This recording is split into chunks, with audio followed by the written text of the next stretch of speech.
영을 처리함으로 생명이 성장함. 사주 개요. 영을 처리하는 것은 영 자체를 처리하는 것이 아니라 영의 통로를 처리하는 것이다. 거듭난 영, 곧 우리 존재의 가장 깊은 부분은 순수하며 더럽혀지지 않는다. 그러나 혼과 몸이 영을 둘러싸고 있는데 혼과 몸은 모두 사탄의 악한 요소들과 혼합되었고 그 결과 더럽고 부패하게 되었다. 그러므로 영이 나오면서 혼과 몸을 통과할 때 영은 혼과 몸의 더러움과 부패함으로 인해 오염된다. 따라서 영이 나타나게 될 때에는 어떤 더러움과 부패함, 불순함, 부적당함, 기타 여러 가지 바람직하지 않은 상태를 띠게 된다. 우리는 영에 붙어 있는 것들의 특징들에 의해 영의 특징들을 판단한다. 우리가 어떤 종류의 사람이면 우리의 영으로 하여금 그러한 종류의 특징들을 띠게 한다. 우리의 영이 해방될 때 이 영은 바로 우리 인격의 맛과 특색을 표현한다. 따라서 어떤 사람의 상태가 그 사람의 영의 상태를 결정한다.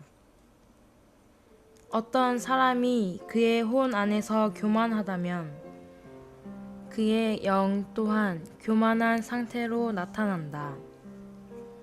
어떤 사람이 육체 안에서 화를 낼 때 그의 영 또한 분노를 드러낸다. 우리는 종종 염려하는 영, 질투하는 영, 반역적인 영, 거친 영, 비뚤어진 영, 자랑하는 영, 지배하는 영, 혹은 무례한 영 등과 마주치게 되는데 이 모든 것은 영 자체의 문제가 아니라 영이 혼과 몸을 통과할 때 혼과 몸에 바람직하지 않은 요소들이 영에 영향을 미쳐 더럽힌 것이다. 우리는 사람의 영이 어떠한지를 보고서 그가 어떠한 것에 의해 더럽혀졌는지를 알 수 있으며 사람의 영이 어떠한지를 보면 그가 어떠한 사람인지가 드러난다. 우리의 동기가 순수하지 않다면 영 또한 해방될 때 순수하지 않다.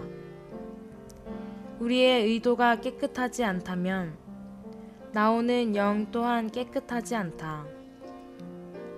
마음의 목적이 자기 영광을 위한 것이라면 그 결과로 허세를 부리고 자랑하는 영이 나올 것이다. 경쟁하려는 동기는 다른 사람들로 하여금 경쟁하고 분투하는 영을 만지게 할 것이다. 우리는 행동하거나 말하려는 순간마다 우리가 지금 하려고 하는 것이 옳은지 틀린지, 선한지 악한지를 질문해야 할 뿐 아니라 우리의 내적인 의도가 깨끗한지, 우리의 동기가 순수한지, 우리의 목표가 전적으로 하나님만을 위한 것인지를 반드시 분별해야 한다. 우리는 자신의 행동 배후에 어떤 이기적인 목적은 없는지 혹은 어떤 자기중심적인 성향은 없는지 점검해 보아야 한다. 이런 식으로 처리하는 것이 영을 처리하는 것이다. 이런 까닭에 우리는 우리의 육체와 자아와 타고난 조상이 파쇄되게 하여 영이 나올 수 있도록 해야 할 뿐 아니라 한 걸음 더 나아가 마음의 부정적인 모든 목적들, 바람직하지 않은 의도들, 불순한 성향들, 부적합한 의지, 혼합된 감정을 남김없이 처리해야 한다. 그럴 때 영이 나올 수 있을 뿐만 아니라 또한 올바르고 깨끗하고 순수한 상태로 나올 수 있다. 영을 처리하는 실질적인 길은 혼합된 모든 것을 유죄 판결하고 성령의 능력으로 그 모든 것을 제거하며 자진해서 십자가를 적용하여 우리의 육체, 우리의 자아, 우리의 타고난 조성, 우리 마음의 목적, 목표, 의도, 성향, 동기 등을 포함한 영의 통로들을 십자가에 못 박아 끝내야 한다. 하나님은 자아를 처리하시고 끝내시기 위해 우리 환경에서 모든 상황과 모든 일을 안배하신다. 이러한 방식으로 곧 성령의 징계에 의해 우리의 영의 상태가 높아지고 순수해진다. 모든 형제 자매들이 탁월하고 훌륭하고 순수하고 장중하고 숭고한 상태의 영을 갖고 있다면 그들은 상호적으로 서로 공급할 것이며 교회는 풍성하게 될 것이다. 그리스도의 몸의 건축에 유용하기 위해서 우리는 합당한 영을 가져야 한다. 누가복음 9장에서 야고보와 요한은 주님께 그들이 하늘에서 불이 내려 그분을 거절한 사마리아인들의 마을을 불사르라고 명령해야 하는지를 물었다. 그러나 주님은 야고보와 요한을 책망하시면서 여러분의 영이 어떠한지 여러분은 알지 못합니다. 사람의 아들은 사람들의 목숨을 멸망시키러 온 것이 아니라 구하러 왔습니다. 라고 말씀하셨다. 제자들은 영이 잘못되었는데 이것은 그들의 동기가 증오에 속한 것이었기 때문이다. 주님의 영은 사람들의 목숨을 멸망시키는 영이 아니라 구하는 영이다. 워치만니 형제님은 사람이 올바른 일을 해야 할 뿐 아니라 올바른 방식으로, 올바른 영으로, 올바른 일을 해야 한다고 말하였다. 우리의 행동이 그리스도의 몸의 건축에 있어서 건설적이고 온전하게 하고 유용하려면 우리는 반드시 우리가 하는 일이 올바르고 우리의 방식이 올바르고 우리의 영이 올바라야 한다. 우리는 무언가를 막 하려고 할 때마다 우리가 어떠한 영을 갖고 있는지를 자문해 보아야 한다. 추구하는 성도는 영 안에서 가난하고 마음이 순수해야만 한다.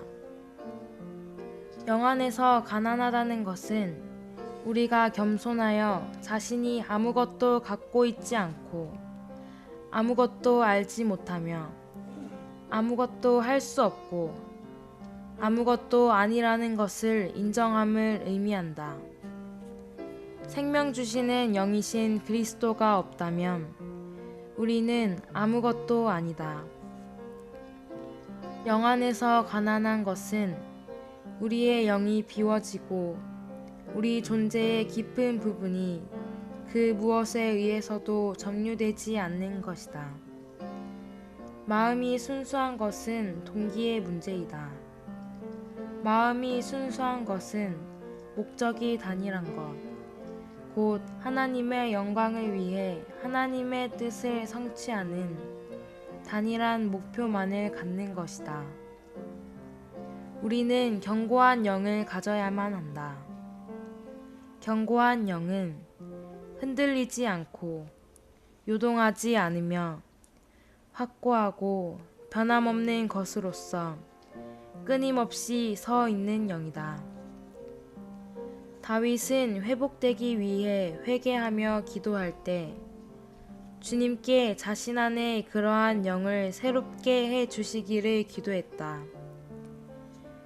우리는 언제나 확고하고 지속적이고 흔들리지 않고 요동하지 않는 견고한 영이 필요하다. 이러한 영이 있을 때 우리는 결코 유혹을 받거나 꿰매에 빠지거나 오도될 수 없다. 회개한 믿는 이는 자원하는 영을 갖는다. 주의 구원의 즐거움을 내게 회복시켜 주시고 자원하는 영을 주사 나를 붙드소서. 믿는 이로서 우리는 주님의 일들과 교회의 일들을 위해 자원하는 영을 항상 가져야 한다. 주님의 권익에 속한 일들에서 자원하는 영을 갖는 것은 구원의 기쁨에 달려 있다. 우리에게 구원의 기쁨이 있을 때 자연스럽게 우리는 주님과 함께 하고자 하는 자원하는 영을 갖게 될 것이다. 우리는 주님께서 원하시는 것, 주님께서 갈망하시는 것, 주님께서 우리에게 요구하시는 것에 응답하고 순종하고자 하는 자원하는 영을 갖게 될 것이다. 우리가 하나님의 영 안에 있는 기쁨을 가질 때 주님을 기쁘시게 할 수 있는 것은 무엇이든지 기쁘게 행할 것이다. 시편 51편 17절 상반절에서 다윗은 하나님께 드리는 희생 제물이 상한 영이라고 말했다. 상한 영은 회개하는 영, 곧 죄악된 어떤 것에 대해서도 매우 슬퍼하는 영이다. 다시 말하면 상한 영은 참으로 회개하는 영이다.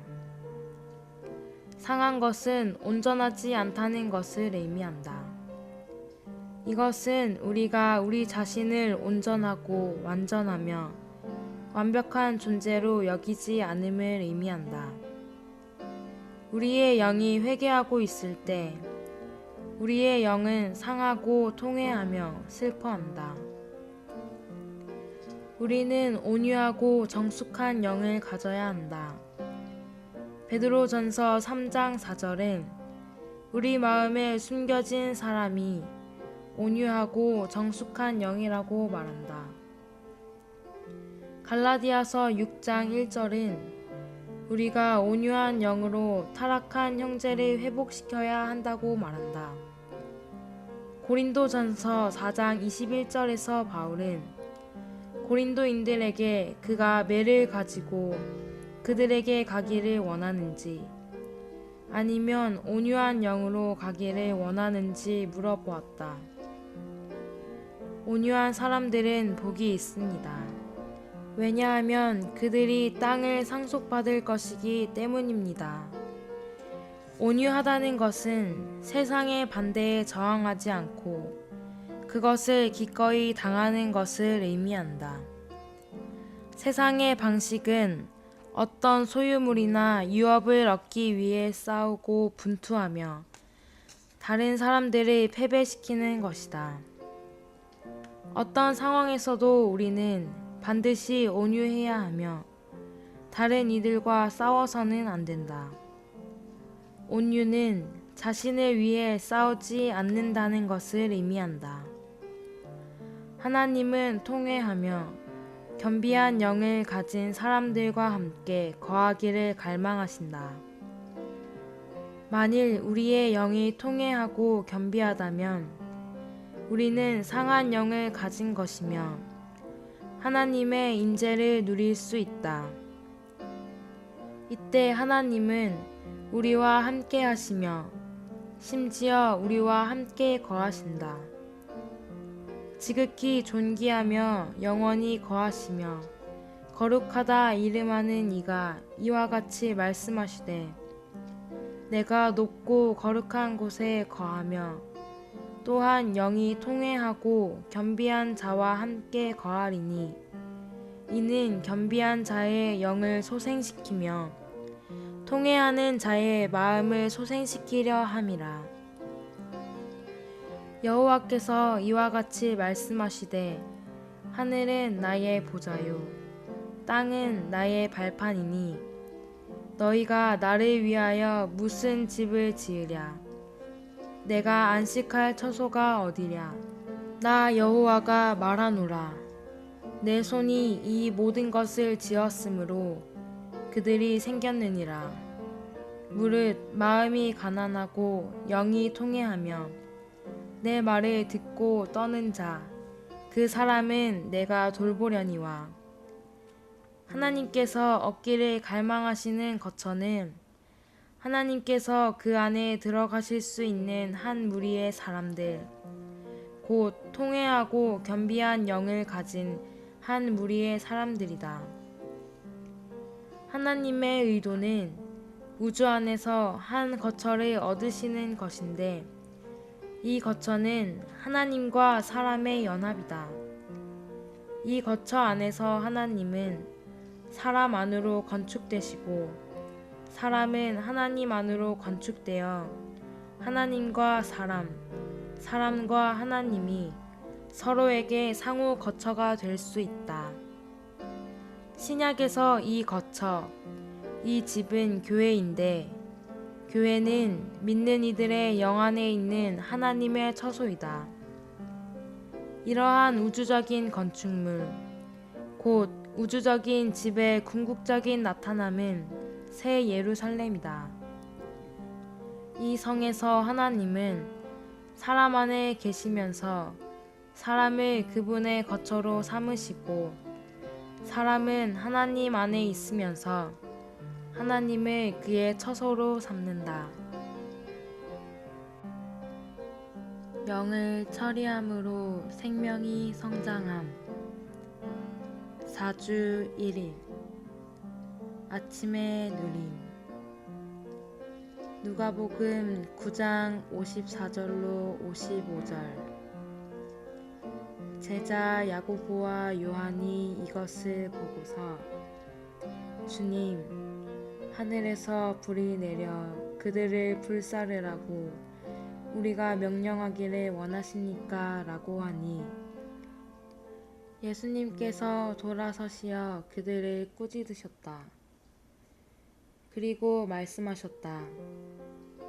여러분의 영이 어떠한지 여러분은 알지 못합니다. 하나님은 본래 사람을 지으셨을 때 사람이 영에 의해 살 수 있도록 사람의 영을 혼과 몸보다 위에 두셨다.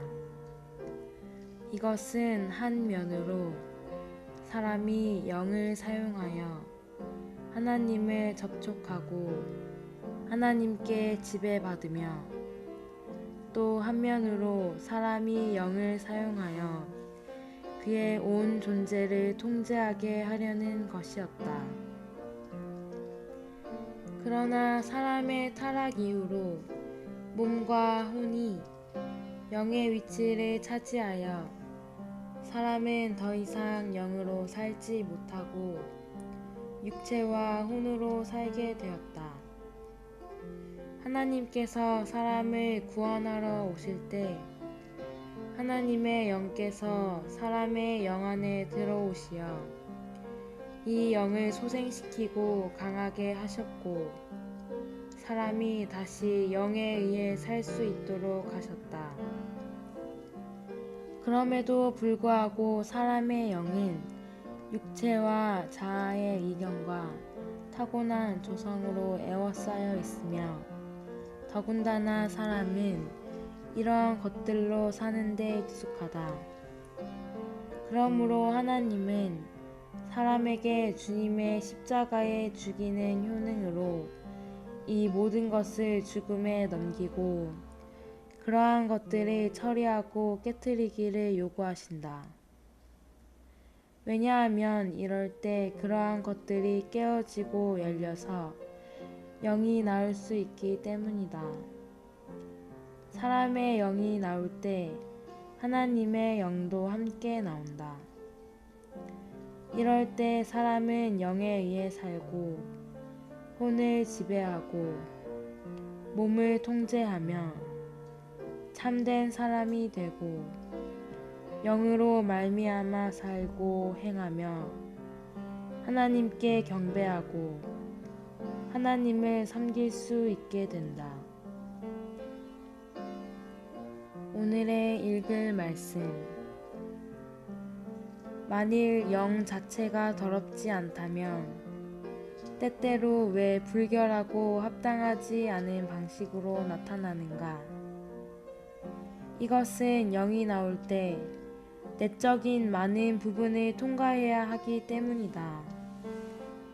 내적인 부분에 더러움이 있으므로 영이 그것을 통과해 나올 때 오염되고 이 때문에 더러운 것이 함께 나오게 된다. 따라서 영이 해방되고 나타날 때 영의 더럽고 합당하지 않은 상태도 드러나게 되는 것이다. 우리의 가장 깊은 부분에 있는 영은 순수하며 더럽혀지지 않는다. 그러나 혼과 몸이 영을 둘러싸고 있는데 혼과 몸은 모두 사탄의 악한 요소들과 혼합되었고 그 결과 더럽고 부패하게 되었다. 그러므로 영이 나오면서 혼과 몸을 통과할 때 영은 혼과 몸의 더러움과 부패함으로 인해 오염된다. 따라서 영이 나타나게 될 때에는 어떤 더러움과 부패함, 불순함, 부적당함, 기타 여러 가지 바람직하지 않은 상태를 띠게 된다. 어떤 사람이 그의 혼 안에서 교만하다면 그의 영 또한 교만한 상태로 나타난다. 어떤 사람이 육체 안에서 화를 낼 때 그의 영 또한 분노를 드러낸다. 우리는 종종 염려하는 영, 질투하는 영, 반역적인 영, 거친 영, 비뚤어진 영, 자랑하는 영, 지배하는 영, 혹은 무례한 영 등과 마주치게 되는데 이 모든 것은 영 자체의 문제가 아니라 영이 혼과 몸을 통과할 때 혼과 몸에 바람직하지 않은 요소들이 영에 영향을 미쳐 더럽힌 것이다. 우리는 사람의 영이 어떠한지를 보고서 그가 어떠한 것에 의해 더럽혀졌는지를 알 수 있으며 사람의 영이 어떠한지를 보면 그가 어떠한 사람인지가 드러난다. 성경에서 사람의 영 그 자체는 특징이 없는 것이다. 영은 우리의 겉사람에 근거하며 우리의 혼의 특징에 의해 그 특징이 정해진다. 영은 본래 옳고 그름과 선악의 문제를 초월한다.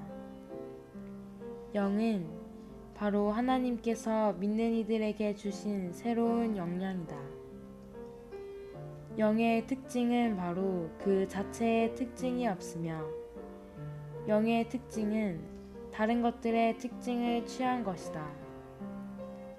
한 면에서 영 그 자체는 아무런 특징이 없지만 또 다른 의미에서는 특징이 있다. 영의 특징은 바로 우리의 외적인 혼의 특징이다. 영의 특징이 어떠한가는 바로 영에 붙어있는 것들의 특징이 어떠한가를 보면 된다. 우리가 어떠한 사람이면 우리의 영이 지니는 특징 또한 그러하다. 많은 때 형제 자매들의 말과 행위는 옳지만 영은 옳지 않다. 왜냐하면 사람이 옳지 않기 때문이다.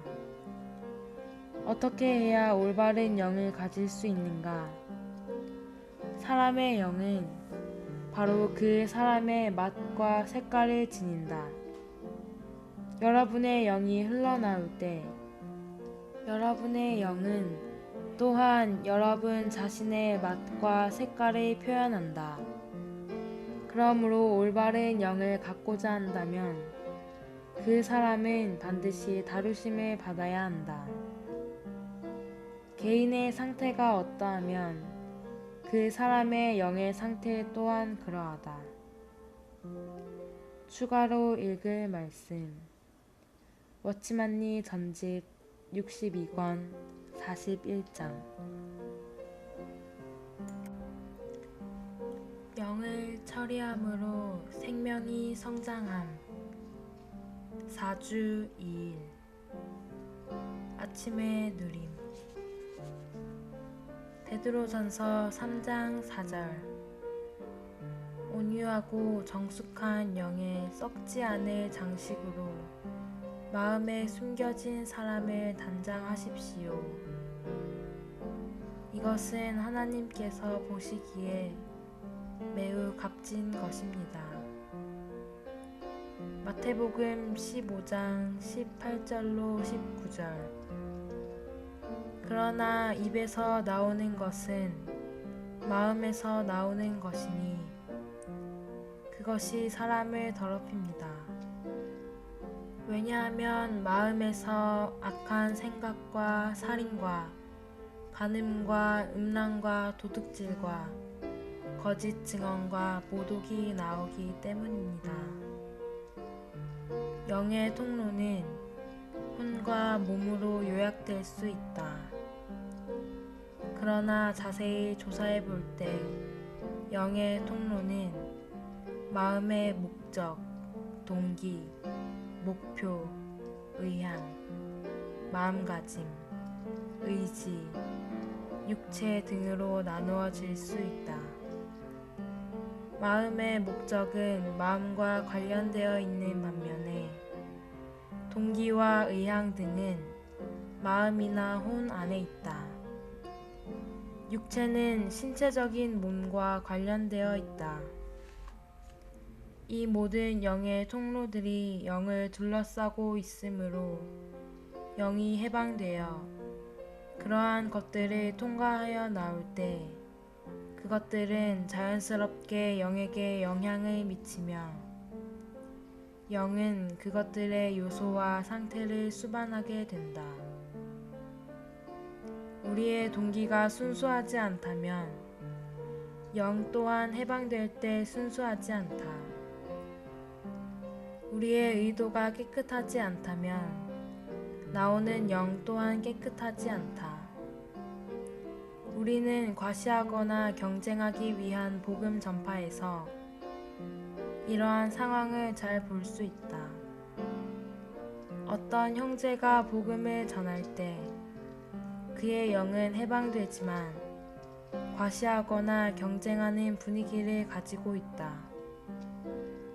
이것은 그 형제의 마음의 목적과 동기 속에 과시하거나 경쟁하는 요소가 있기 때문이다. 마음의 목적이 자기 영광을 위한 것이라면 그 결과로 허세를 부리고 자랑하는 영이 나올 것이다. 더욱이 경쟁하려는 동기는 다른 사람들로 하여금 경쟁하고 분투하는 영을 만지게 할 것이다. 오늘의 읽을 말씀 영의 더러움이 마음의 목적, 동기, 목표, 의도 등을 포함하는 영의 통로에서 비롯되기 때문에 영을 처리하는 것은 영 그 자체를 처리하는 것이 아니라 영의 통로를 처리하는 것이다. 우리는 행동하거나 말하려는 순간마다 우리가 지금 하려고 하는 것이 옳은지, 그른지, 선한지, 악한지를 질문해야 할 뿐 아니라 우리의 내적인 의도가 깨끗한지, 우리의 동기가 순수한지, 우리의 목표가 전적으로 하나님만을 위한 것인지를 반드시 분별해야 한다. 우리의 행동 배후에 어떤 이기적인 목적이 있는가? 어떤 자기 지향적인 것이 있는가? 이러한 것을 처리하는 것이 곧 영을 처리하는 것이다. 우리는 육체와 자아와 타고난 조성이 파괴되게 하여 영이 나올 수 있도록 해야 할 뿐 아니라 한 걸음 더 나아가 마음의 부정적인 모든 목적들, 바람직하지 않은 의도들, 불순한 성향들, 부적합한 의지, 혼합된 감정을 남김없이 처리해야 한다. 그럴 때 영이 나올 수 있을 뿐만 아니라 또한 올바르고 깨끗하며 순수한 상태로 나올 수 있다. 따라서 우리는 이 두 단계의 처리가 필요하다. 첫 단계는 영을 해방하기 위해서 파쇄됨을 체험하는 것이고, 둘째 단계는 영이 깨끗하게 나타날 수 있도록 영의 통로 안에 있는 온갖 요소를 처리하는 것이다. 영의 통로가 우리 자신의 모든 부분을 포함하고 있기 때문에 우리는 영을 처리할 때 우리 자신의 모든 부분을 처리해야 한다. 이러한 처리는 더 깊고 더 섬세하다. 만일 우리가 죄의 처리와 세상의 처리를 세탁하는 것에 비유하고 양심의 처리를 목욕하는 것에, 육체의 처리를 면도하는 것에, 자아의 처리를 껍질을 벗기는 것에, 타고난 조성의 처리를 절단하는 것에 비유한다면, 영을 처리하는 것은 혈구를 드러내어 하나하나 조사하고 깨끗하게 하는 것에 비유할 수 있다. 죄의 처리에서 시작하여 각 단계의 처리는 더 깊어지고 나아갈수록 더 예리해진다. 우리가 타고난 조성의 처리에 이르게 되면 안과 밖이 철저하게 처리를 받게 된다. 남아있는 유일한 부분은 영과 함께 나오는 혼합물이다. 우리가 영을 처리하고 모든 혼합물을 제해버릴 때 영이 다만 나타날 뿐 아니라 깨끗하고 순수하고 올바른 영으로 나타나게 되며, 이럴 때 우리 전체가 완전하고 철저히 처리를 받은 것이다. 그리하여 이후로는 우리가 영의 충만을 얻게 된다. 옛 창조물의 모든 요소가 완전히 처리될 때 성령께서 우리 전체를 소유하고 충만하게 하실 수 있게 된다. 추가로 읽을 말씀, 생명의 체험 하 13장. 영을 처리함으로 생명이 성장함. 4주 3일 아침의 누림. 로마서 8장 13절. 여러분이 육체를 따라 살면 반드시 죽을 것이지만 그 영으로서 몸의 행실을 죽이면 살 것입니다. 갈라디아서 5장 24절.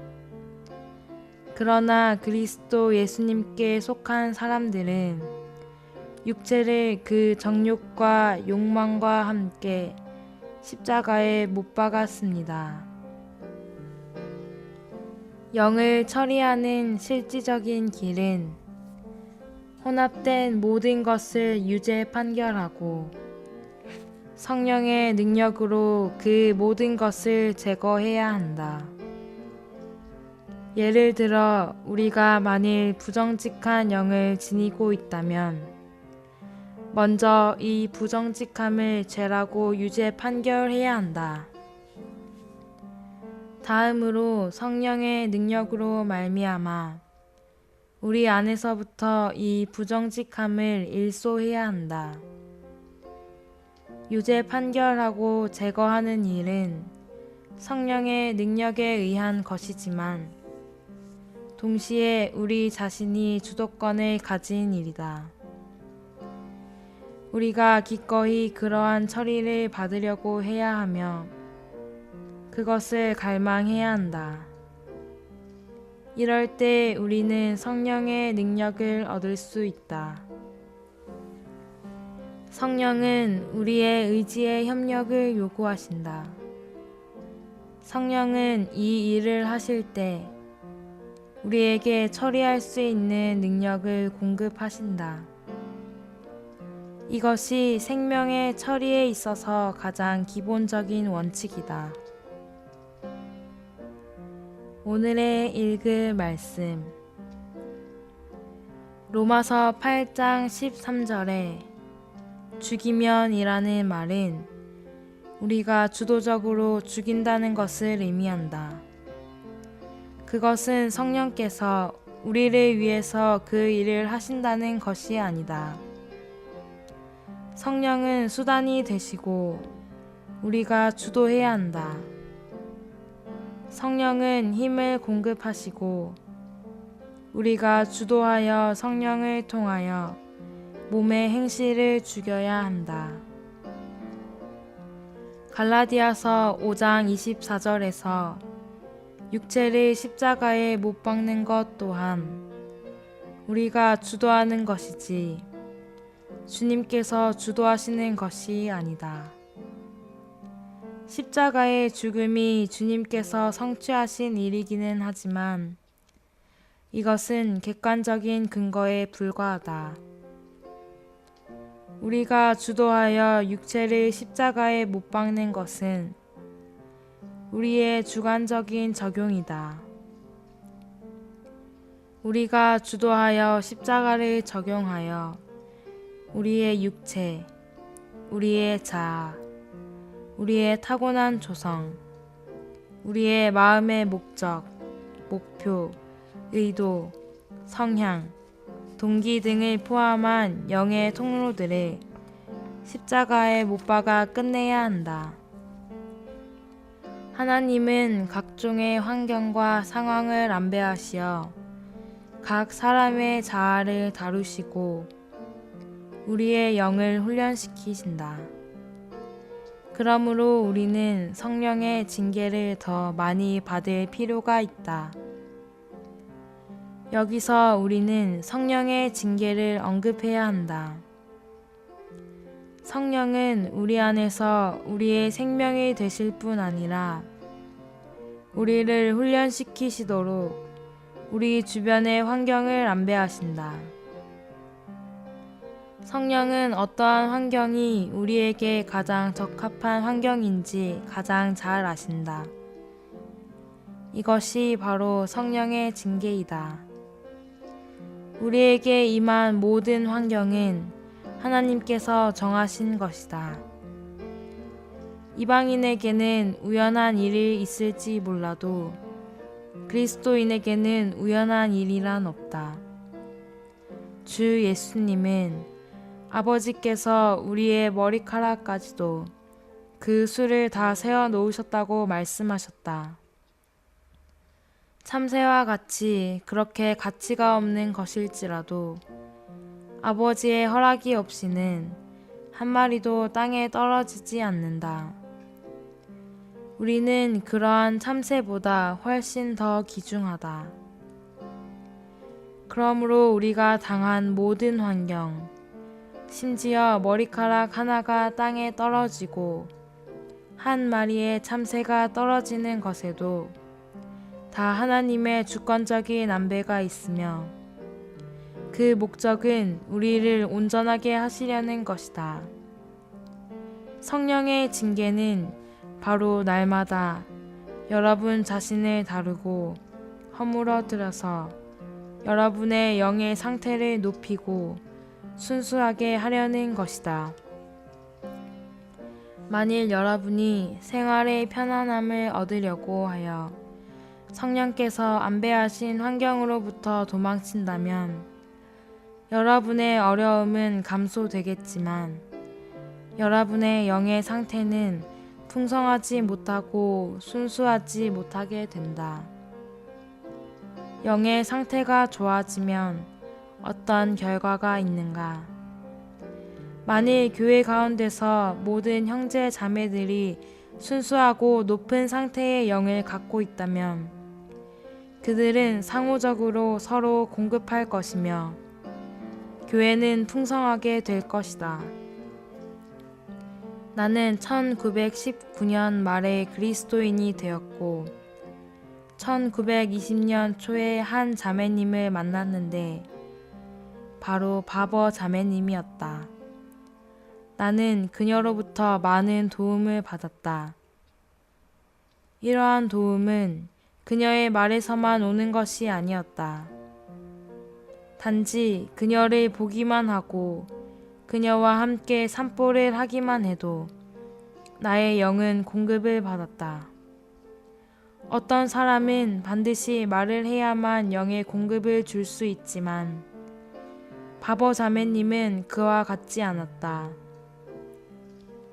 그녀가 앞에 앉아 있기만 해도 여러분은 공급과 기름 바름을 느낄 수 있을 것이다. 이것이 바로 참된 영의 공급이다. 이것은 어떤 것을 하는 문제가 아니며 어떤 것을 말하는 문제가 아니다. 오늘날 누구든지 많은 공과를 배운 사람들은 영적인 체험을 많이 축적하여 다른 이들에게 더 많은 공급을 줄 수 있다. 추가로 읽을 말씀 워치만니 전집 62권 42장 영을 처리함으로 생명이 성장함 4주 4일 아침의 누림 이사야 66장 2절 마음이 가난하고 영이 통회하며 내 말을 듣고 떠는 자 그 사람은 내가 돌보려니와 마태복음 5장 3절 영 안에서 가난한 사람들은 복이 있습니다. 왜냐하면 천국이 그들의 것이기 때문입니다. 야고보와 요한은 주님께 그들이 하늘에서 불을 내려 그분을 거절한 사마리아인들의 마을을 불사르라고 명령해야 하는지를 물었다. 그러나 주님은 야고보와 요한을 책망하시면서 여러분의 영이 어떠한지 여러분은 알지 못합니다. 라고 말씀하셨다.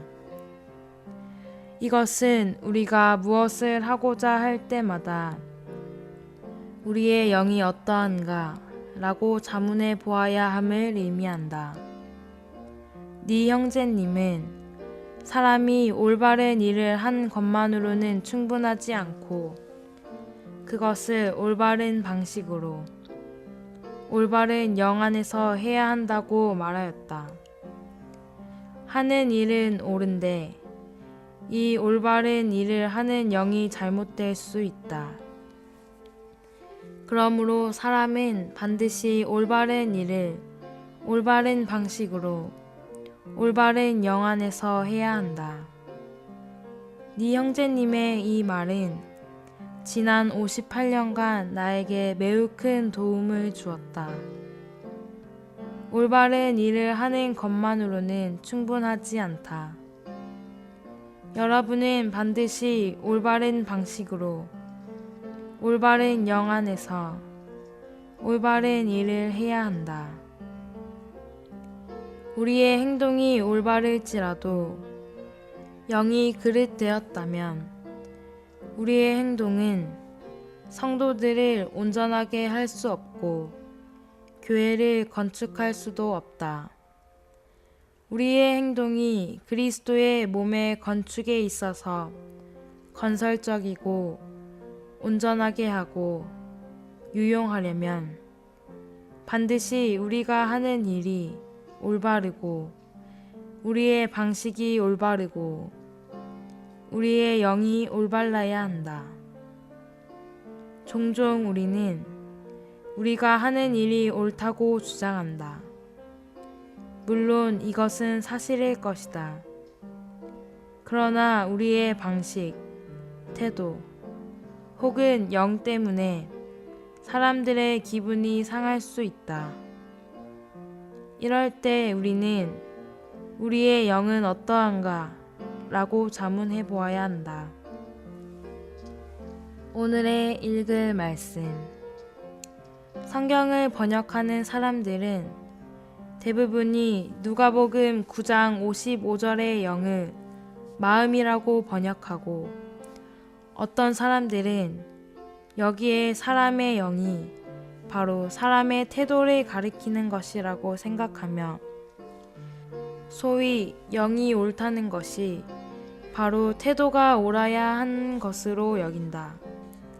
사실 영과 태도는 아주 큰 차이가 있다. 태도는 마음속의 동기에서 나오는 것이다. 그렇다면 영과 동기는 어떤 차이가 있는가? 아직 구원받지 않은 사람은 동기는 있을 수 있으나 영은 없다. 주님을 믿은 사람은 동기도 있으며 영도 있다. 구원받은 사람은 그의 영이 쉽게 마음의 동기에 의해 영향을 받는다. 우리의 동기가 깨끗하지 못하면 영이 흘러나올 때 깨끗하지 않게 된다. 우리의 동기는 자기를 위하여 생각하며 자기의 장래와 사업을 위하여 계산한다. 그러므로 이것들은 우리의 영을 더럽히며 우리의 영으로 하여금 이러한 특징을 띠게 한다. 주 예수님은 왜 제자들에게 그들의 영이 틀렸다고 말씀하셨는가? 이것은 주 예수님의 영이 제자들의 영과 달랐기 때문이다. 주님은 세상의 어떤 사람도 죄로 인하여 죽어 마땅한 사람이라고 생각하지 않으셨다. 사람의 아들인 그분께서 오신 것은 사람의 생명을 멸망시키러 오신 것이 아니요 사람의 생명을 구하기 위하여 오신 것이다. 제자들은 영이 잘못되었는데 이것은 그들의 동기가 증오에 속한 것이었기 때문이다. 그래서 주님은 그들의 기도를 허락하지 않으신 것이다. 주님의 영은 어느 한 사람도 죽어야 한다고 여기지 않으셨다. 그러므로 주님은 사람의 아들이 온 것은 사람들의 생명을 멸망시키러 온 것이 아니라 사람들의 생명을 구하러 온 것이라고 말씀하셨다. 이것이 주님의 마음이며 그분의 영이다. 추구하는 성도는 영 안에서 가난하고 마음이 순수해야 한다. 그리스도인은 항상 영 안에서 가난해야 한다. 영 안에서 가난하다는 것은 우리가 겸손하여 자신이 아무것도 갖고 있지 않고 아무것도 알지 못하며 아무것도 할 수 없고 아무것도 아니라는 것을 인정함을 의미한다. 생명 주시는 영이신 그리스도가 없다면 우리는 아무것도 아니다. 또한 영 안에서 가난한 것은 반드시 순수한 마음을 동반해야 한다. 영 안에서 가난한 것은 다만 겸손한 것이 아니라 우리의 영이 비워지고 우리 존재의 깊은 부분이 그 무엇에 의해서도 점유되지 않는 것이다. 마음이 순수한 것은 동기의 문제이다. 마음이 순수한 것은 목적이 단일한 것, 곧 하나님의 영광을 위해 하나님의 뜻을 성취하는 단일한 목표만을 갖는 것이다. 마태복음 5장 3절에서 영 안에서 가난하다는 것은 우리를 점유하는 것이 전혀 없다는 것을 의미한다. 우리는 영 안에서 가난해야 한다. 즉, 우리의 영을 주님 자신 이외의 그 무엇으로도 점유되지 않게 하고 채워지지 않게 해야 한다. 우리는 우리의 영을 비우고 우리를 점유하고 있는 모든 것을 쏟아냄으로써 우리의 영 안에서 가난해야 한다. 추가로 읽을 말씀. 새 부분으로 된 사람의 생명이 되시는 삼위일 하나님 14장. 영을 처리함으로 생명이 성장함. 4주 5일. 아침의 누림. 시편 51편 10절. 하나님이여, 내 속에 정결한 마음을 창조하시고 내 안에 정직한 영을 새롭게 하소서. 12절. 주의 구원의 즐거움을 내게 회복시켜 주시고 자원하는 영을 주사 나를 붙드소서. 17절. 하나님께서 구하시는 희생 제물이 상한 영이라. 하나님이여, 상하고 통회하는 마음을 주께서 멸시하지 아니하시리이다. 먼저 우리는 정직한 영을 가져야만 한다. 정직한 영은 잘못된 상태에 있는 것과 대비되는 올바른 상태에 있는 우리 영을 언급하는 것이 아니다. 정직한 영은 견고한 영이다. 이것은 정직한 영이 변함없는 것처럼 서 있을 수 있는 영이라는 것을 의미한다. 어떤 번역본에서는 이것을 견고한 영, 변함없는 영, 혹은 확고한 영이라고 번역했다. 견고한 영은 흔들리지 않고 요동하지 않으며 확고하고 변함없는 것으로서 끊임없이 서 있는 영이다. 시편 51편은 다윗이 회개할 때 쓴 시이다. 다윗은 그의 영이 곧지 않았음을 회개했다. 달리 말해 그의 영은 변함없이 곧게 서 있지 않았다.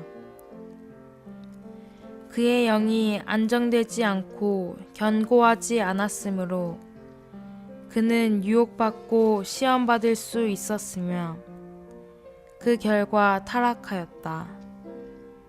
회개할 때에 그는 강직한 영, 곧 견고하고 변함없고 확고한 영을 갖게 해달라고 주님께 기도했다.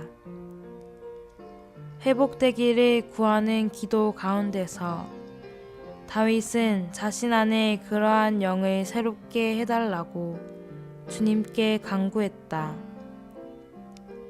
우리는 언제나 확고하고 지속적이고 흔들리지 않고 요동하지 않는 견고한 영이 필요하다.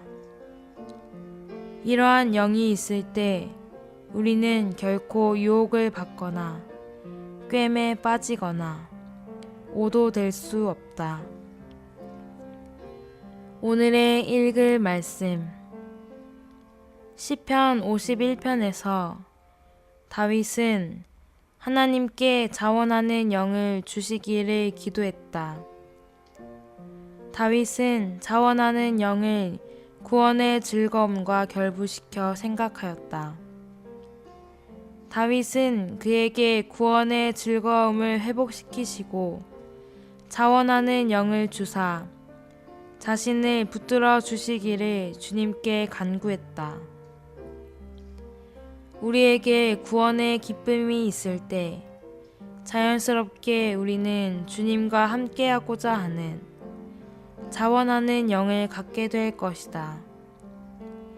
우리는 주님께서 원하시는 것, 주님께서 갈망하시는 것, 주님께서 우리에게 요구하시는 것에 응답하고 하고자 하는 자원하는 영을 갖게 될 것이다. 이 자원하는 영은 항상 기쁨, 곧 기쁨이 넘치는 우리의 영으로부터 나온다. 우리에게는 구원의 즐거움이 필요하다. 의심할 바 없이 다윗은 타락 가운데서 구원의 즐거움을 잃어버렸다. 이제 그는 회개하고 있었으며 하나님께서 그에게 구원의 즐거움을 회복시켜 주시기를 간구했다. 이것은 하나님께서 그에게 구원의 즐거움을 돌려주신다는 것을 의미한다. 그런 다음에야 그는 이 즐거움과 기쁨으로부터 자원하는 영을 가질 수 있었다.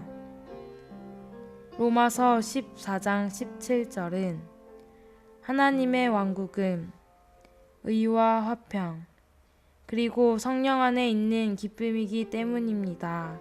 라고 말한다. 우리가 하나님의 성령 안에서 기뻐할 때 우리 영은 기꺼이 자원하게 될 것이다. 우리는 주님과 교통하기를 자원하는 영을 가지며 주님께 경배하기를 자원하는 영을 가지며 기도하기를 자원하는 영을 가질 것이다. 주님을 기쁘시게 할 수 있는 것은 무엇이든지 즐거이 행하게 될 것이다.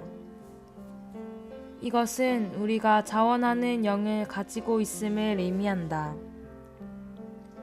시편 51편 17절 상반절에서 다윗은 하나님께 드리는 희생 제물이 상한 영이라고 말했다. 달리 말해서 하나님의 눈에는 상한 영이 희생 제물보다 더 가치가 있다. 17절 후반부에서 다윗은 하나님께서 상하고 통회하는 마음을 멸시하지 않으실 것이라고 말한다.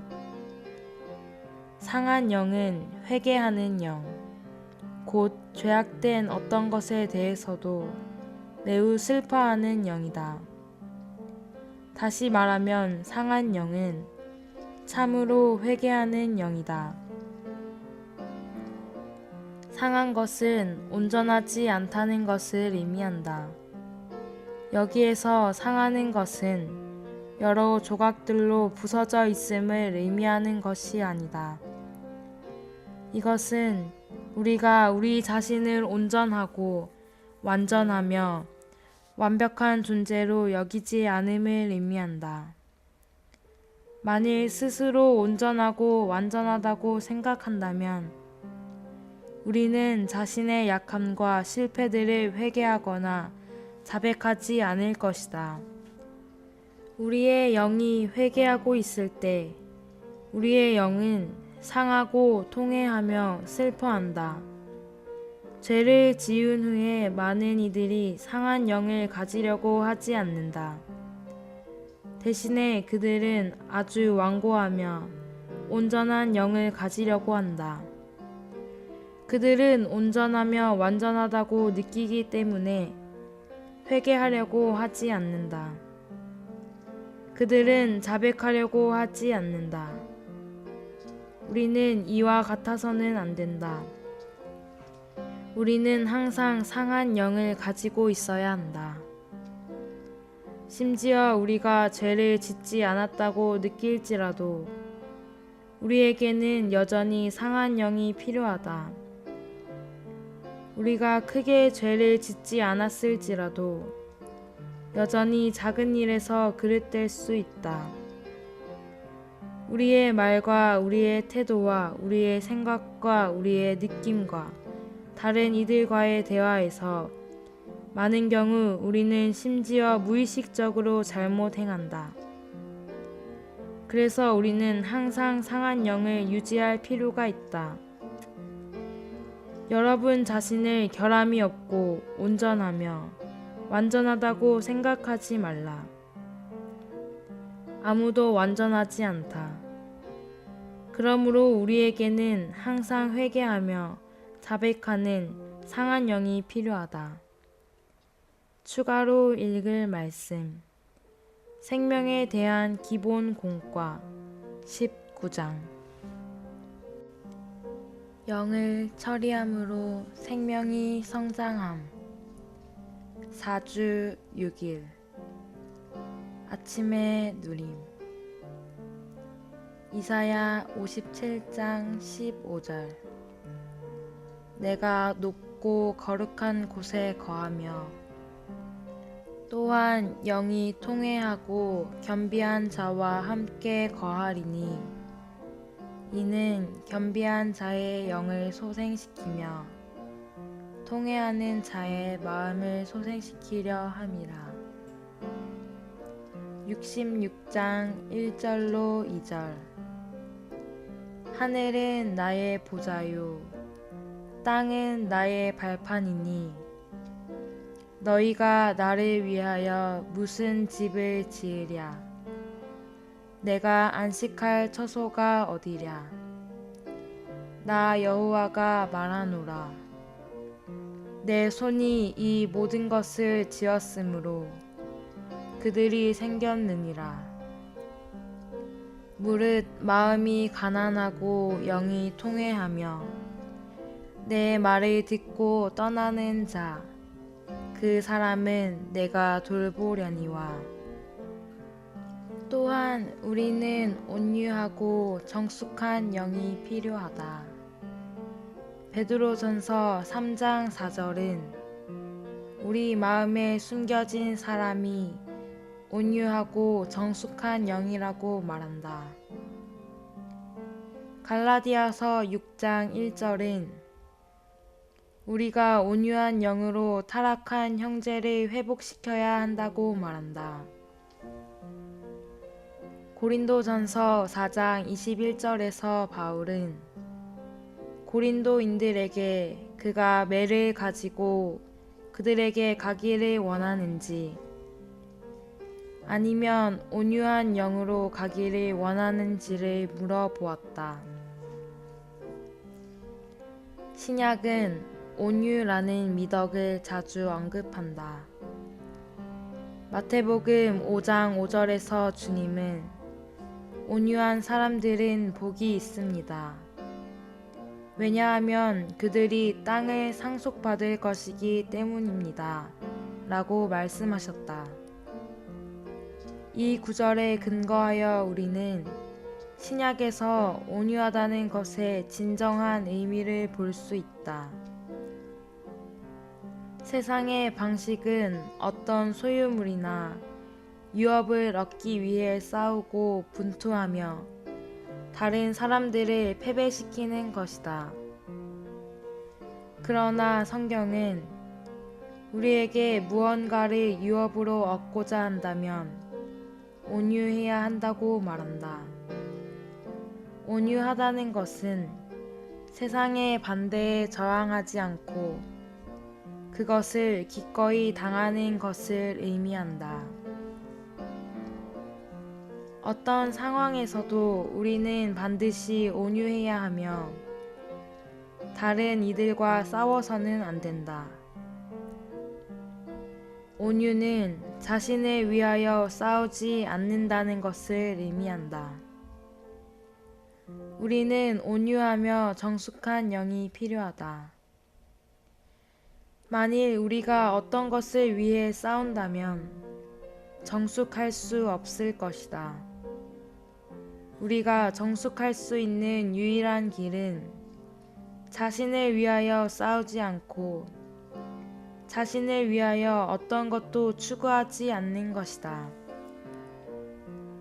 오늘의 읽을 말씀. 통회하며 겸비한 영은 상한 영과 매우 유사하다.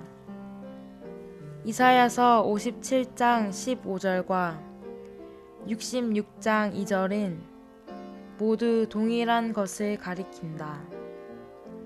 그 구절들은 심지어 하늘조차도 하나님께서 기뻐하시는 거처가 아님을 가리킨다.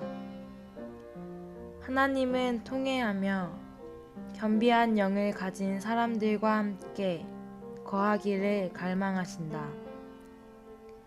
이것은 작은 일이 아니다. 만일 우리의 영이 통회하며 겸비하다면 우리는 상한 영을 가진 것이며 하나님의 임재를 누릴 수 있다. 이때 하나님은 우리와 함께 하시며 심지어 우리와 함께 거하신다. 만일 우리의 영이 교만하고 우리가 기꺼이 회개하며 자백하려고 하지 않으며 스스로 완전하고 온전하며 결함을 가지고 있지 않다고 한다면 우리는 주님의 임재를 잃어버리게 될 것이다. 우리의 체험에 따르면 어떤 의미에서 주님의 임재가 우리를 떠나게 될 것이다. 그러므로 우리는 통회하는 영, 겸비하고 상한 영, 우리의 죄악을 자백하는 회개하는 영이 필요하다. 만일 우리가 이러한 영 안에 있다면 주님은 우리와 함께 하실 것이며 우리와 함께 거하실 것이다. 이사야서 57장 15절과 66장 2절은 성도들에게 알려주어야 할 놀라운 구절들이다. 하나님은 하늘이나 땅을 그분의 거처로 삼지 않으셨고 이스라엘 백성이 그분을 위해 건축한 물질적인 집인 성전도 그분의 안식처로 여기지 않으셨다. 구약에서 성막과 성전은 모두 다만 하나님과 이스라엘 자손들의 연합의 상징이었으며 하나님은 이스라엘 자손들을 그분의 참된 집으로 여기셨다.